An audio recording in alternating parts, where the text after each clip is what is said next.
আমার আব্বার মতন কৃপণ এই বাঁকা ছড়াই আঁকে প্রতি বছর কুরবানির সময় লিল্লার বস্তু আসে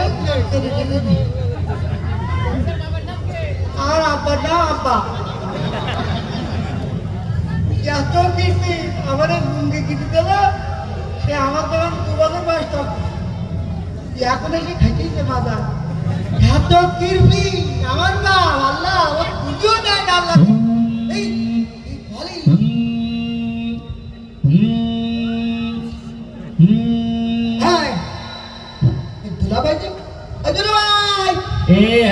ভালো আছিস? আমি ভালো আছি। আপন বলি দে আমি আসছি বলো। তুই কালকে গেলি না? সে 3-4 দিন হয়ে গেল। ও তা আবার আসছে? আমি আবার আসছি, তুই আপন বল। আচ্ছা আমি আবার বলছি। আমি বলো আসিস বলো। আচ্ছা আসিস। শোন তুই গোস্ত টেস্টি বলবি। গোস্ত তুমি আপনি মিষ্টি রাখবে?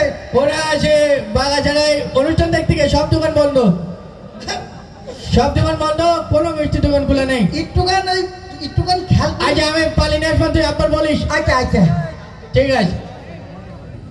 ওরে আল্লাহ আব্বা কিরবির আর এক ভরম দিলা বা প্রতি সপ্তাহে আসবে আসবে আব্বা আব্বা কনেকে মরিস থেকে মরেও না।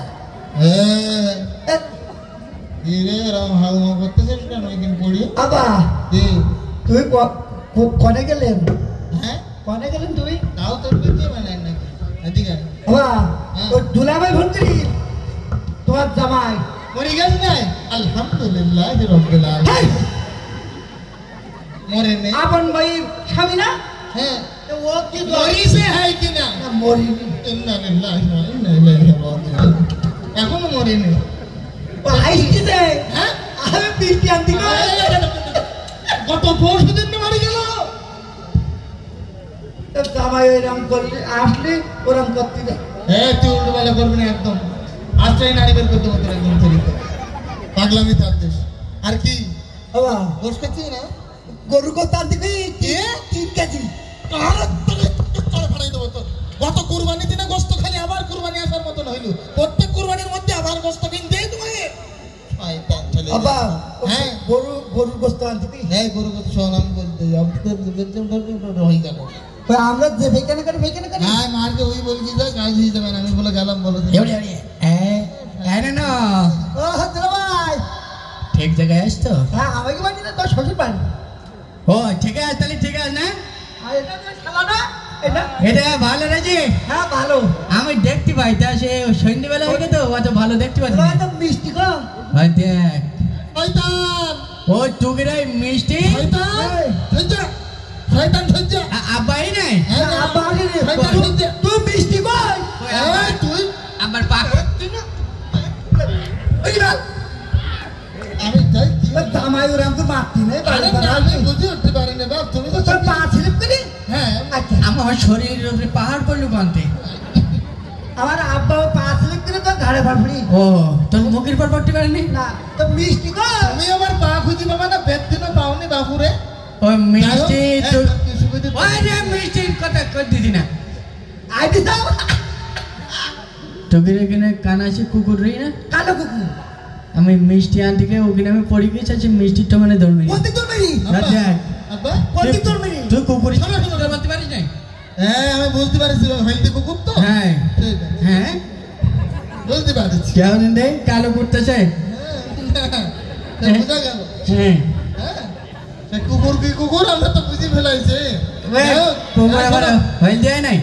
হ্যাঁ শোনো বল ও বলেন আবার তুই দেখানি করে গেলে আছে ও কুচি টাকা পরে আমার কিলো বেন হাইতো কিলো তাহলে হাসি লাগে না তাহলে? এই হ্যাঁ তুমি ওই কখন এসেছো না? আমি হ্যাঁ এক্ষুনি আসলাম না। অনেক আগে তা চলে যাও না আপনার মেয়ে আমার 4-5 দিন থাকতে বলি। শোনো আমরা তো কেউ বাড়ি থাকছে না। হ্যাঁ আমরা চলে যাচ্ছি কুটুম বাড়ি। তাহলে মনে হয় তুমি কালকের দিকে এসো। আমার ওই রান্নাঘরের দরজা খুলতে গেলে আমি ওখানে থাকতে পারবো না। তা থাকো দাদা রান্তি বলিলাম রাইজি হ্যাঁ বাবা ও তাহলে তো ভালো মন্দ রান্না। আর ওই সে আপনার মেয়ে আসেনি, ও বলতে কি ও ওইদিকে নেড়ো আর আমি এই জায়গায় নেড়ো। তা তুমি ওই দিকে নাড়ো হইতি এ আবার কি নাড়ি নাড়ি শুরু করি যাই হোক চলো হ্যাঁ ওই তাহলে খাওয়া দাওয়ার ব্যবস্থাটা মনে আমরা এক্ষুনি করি তাহলে ভালো হয়। তাহলে তুমি বসো গো এখানে বস নাপা এ ওপরে এখানে বস ওকে বসে এখানে বস জলবা ঠিক আছে। এই ইদি এই কালা বাচ্চা কে এই কানাত জ্বালায় মরলাম যে কোন দিক? আমি এখানে আছো? আমি ভাতটা করি নাপা আমি আপনি গোষ্ঠ দেখতে পাবো না আমি। হ্যাঁ বস বস বস আব্বা হ্যাঁ আমি ভাতটা করি নাপা যা বেশ কি যা ও মা বস বস তোমার জন্য আজকে খুব চমৎকার করি আমরা রান্না বান্নার ব্যবস্থা করেছি আরে আনি দি এই তো সে নেই সে ভাই বস আরে পানি ঠিক আছে ঠিক আছে আমারে হাত কান ধরে আমি প্লেটে দিয়ে দাও। তুমি হাত দিয়ে নাও আমি হাত বাড়িতে ধুয়ে আসি। আরে ও, দেখতে পাচ্ছি না দিতে হাঁটো লোকজন দেখতে পাচ্ছি না তুমি আমার কানাজি না বসে তুই যাও। আচ্ছা তুমি না বস আমি তো লোক দেখতে পাবো না তুই আর না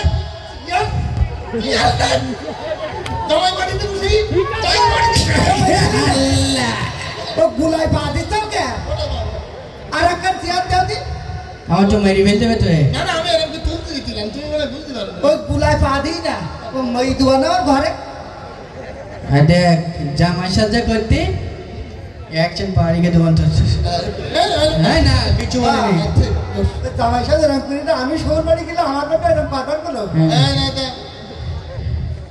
এই তরকার না ওই তো শোন আগে গরুর গোস্ত চিংড়ি মাছের মালাইকারি ইলিশ মাছ এগুলো থাক প্রথম পাতে শাক দিয়ে শুরু করো হ্যাঁ তাই হোক আমি শাক আমি ভালো খাই। ভাইকানা ঘরে হয়ে যাই শাক না শাক না শাক ও তোমার তো একটু চোখের সমস্যা হ্যাঁ এই জন্য স্পেশাল শাক রান্না করা হয়েছে তাই হোক তাহলে তাহলে তাই আরে ও বাটি দিতে নে এই শাক ঠিক আছে আমার শাক ভালো খাই আমি। কিরম লাগছে ধর হাত দেখ লাগছে না হাত দেখ এইবার স্তর মেরি তাই না গালে তো সাথে হবে কিরম কোন শাক জানো কোন জায়গায় শাকে বাথরুমের মধ্যে তো তোমার জন্য স্পেশাল তোলা আমি ওকে বেগানে করে দিল ভাই প্রত্যেকদিন তোমার চোখের সমস্যা তো খুব কাজ করবে হ্যাঁ আমার কামো ওই সহ্য টহ্য সব দেখতে পাচ্ছি এই শাকের পাওয়ারে। খাও খাও বেশি করে খাও তো ভালো লাগতেছে বিশাল ভাই লিখতে যেহেতু ভালো লাগতেছে তাহলে মনে হয় আর এক চামচ তোমার দোয়া ভালো হবে শাক খাও হোক তাহলে ভাই বেরেম খলে শোনো ও তোমার তোলা ভাই এটা খাতে লাগো আচ্ছা তুমি তাহলে প্রথম পাতে নোনা ট্যাংরাটা নিয়ে এসো কেটাই নোনা ট্যাংরা মনে হাঁটে দিগলা ও নোনা দেখে না দিকে হ্যাঁ দে কই বাবা হ্যাঁ ও তো কালো বিড়ি লিখি কে নোনা বিড়ি খাই ফেলি মাঠে থেকে তুই কি করতে আমার এখানে সোনা পাখি কি খাবে যেহেতু বিড়ি খাই ফেলাইছে তুমি নোনা ট্যাংরার ধরুন আর এক চামচ শাক ওরে কেমন লাগতেছে হ্যাঁ বিশাল ভাই লিখতে ভালো লাগতেছে ঠিক আছে খাও কি হলো গায়ে জড়ি দে শাক দেওয়ার তুমি গায়ে জড়ি দিতে হবে। আচ্ছা ঠিক আছে এই বাবা দুলা ভাই তোর এই ট্যাংরার মধ্যে খাতি লাগো আচ্ছা তুই এক কাজ কর কি না ওই ডাইরেক্ট চিংড়ি মাছের দৌড় মার পাতা চিনি দৌড় মার বাপ চিংড়ি মাছ আমি এরা মোটা চিংড়ি বাগা ছাড়াতে কিনে নিয়ে গেলাম বাবা যেতে তাই হোক তাহলে হ্যাঁ সুন্দর তোরে দে। বাবা বাগা জড়াইলে ওই সাংস্কৃতিক অনুষ্ঠানে কি হ্যাঁ। ওই অনেক লোক এই যে হ্যাঁ। মা খাচ্ছি তাও সে খেয়ে গেল কি দেখাবে আমাদের এখন হ্যাঁ কার তো ঘরে যাবে একদম তো এই বাগদা চিংড়ি আনতে পারলে না আচ্ছা বাগদা চিংড়ি যেহেতু নেই বাপ তুমি আর এক চামচ খাবে গোষ্ঠী খাও ভালো লাগতেছে ওরা দেখছো কেন ওরা দেখছো কিরম লাগছে হ্যাঁ আমার গায়ে শক্তি যেতে ছাড়তে ভাত খেয়ে হ্যাঁ আমার গায়ে শক্তি যেতে না তাই না হুম তাহলে মনে হয় আরেকটু শাক দিই আচ্ছা তোদের গোষ্ঠীতে আর কেউ শাক খায় না সবাই সবাই আমার খায় সমস্যা না খারাপ বাবা ডাইরেক্ট বসে ওই আমার দেওয়ার জন্য আমি স্পেশাল ভাবে অবৈধ তারপরে চুরি করি হরিণের গোস্ত নেই না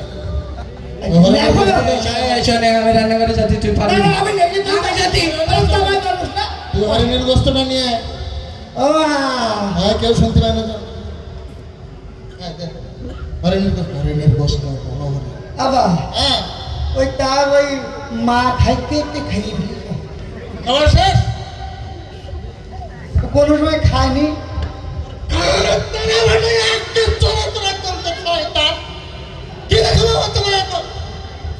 যেটা তো গোস্ত নেই সেটা তো আর এক সমস্যা প্লেটে শাক নেবে না বলতি প্লেট শাক নেবে না না প্লেট নেবে না বলতে হবে প্লেট শুধু দেখতি হ্যাঁ শাক শাক করতি প্লেট নেবে নেবে করতে হ্যাঁ ঠিক আছে হ্যাঁ ঠিক আছে পাইন ঠিক আছে ডাইরেক্ট গরুর গোস্ত না ডাইরেক্ট গরু গোস্ত আইডি গরু এটা হোক তাই হোক যাক লাস্টে তো গরুর গোস্ত হোক আমার তাও একটা শুধু গরু গোস্ত হ্যাঁ বাস দে গরু গোস্তটা দেন তো এটা একদম নাড়া করিস না চলো ওই যে তুলা ভাই মিষ্টি যে কুকুরি খেয়ে গেল হ্যাঁ ওই কুকুরি গরু গোস্ত খেয়ে গেল তুমি শাকের ওই কটুটা নিয়ে না গরু গোস্ত যখন নেই আর একবারও শাক নিয়ে আমি না গাই বলে দিতি গাই বলে দিতি আচ্ছা যখন কোনো গোস্ত কিছু হলো না দইটা হ্যাঁ দই আর দই দিতে না শাক দিয়ে ভাত দিয়ে দই দিতি চলো আমি খাওয়া শেষ হয়ে গেছে না খাওয়া সেদিকে দইটাই খাওয়া না না দই লাগবে যেহেতু দইটাই সে কিছু খাবে না আমার মনে হয় বেশি কথা বলে লাভ নেই খাওয়া যেহেতু শেষ অন্তত একটা পান জামার হাতে দে আচ্ছা না কান পর্যন্ত একটা পান নেই লাগবে লাগবে না কি শুনে দেবো ও লাগবে না আমার কথা শোনেন আমার শোনেন তুমি আমার আর এক চামচ শাক দেন আমি চাপের চাপের বাড়ি যাই শোন বল্টু তোরা গোষ্ঠী সমুদ্রে যাস কেন আমু পাট শাক লাগাইছি পাট শাক আবার যাওয়া না আবার বাড়ি বাড়ি ফেলাবো তারা